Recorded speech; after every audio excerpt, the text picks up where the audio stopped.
Leonard Ravenhill was interviewed um, in Revival Forum 1989, which is my favorite Leonard Ravenhill video.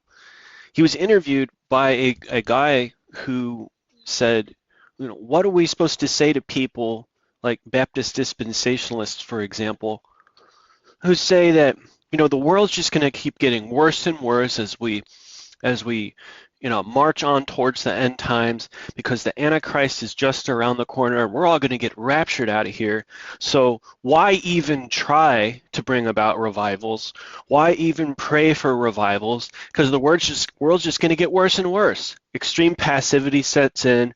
People interlock their fingers, pray for the rapture, and they don't do anything. They don't get involved in political activism. They don't try to get involved in the government. They don't try to push back the evils that come in. Everything is just consigned to the sovereignty of God. Leonard Ravenhill's response basically was, well, back in the time of Jesus, how many people lived in the world at the time? Well, I don't think we really know the world population at the time unless you were some sort of a historian, right? But in today's time, there's 8 billion people in the world. Does God love these people less? It's not our job. I mean, there's such a presumptuousness in this concept that, we're just marching on to the end times, and so we don't need to become politically active.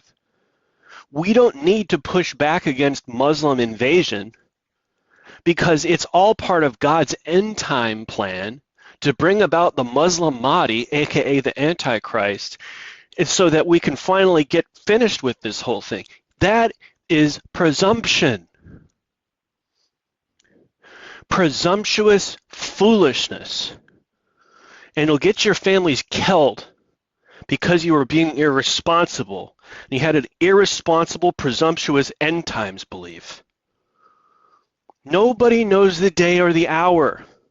And 2 Thessalonians 2 says that unless there's a temple built in Jerusalem, so that a person can proclaim himself to be God, ain't no way we can know anything else other than that.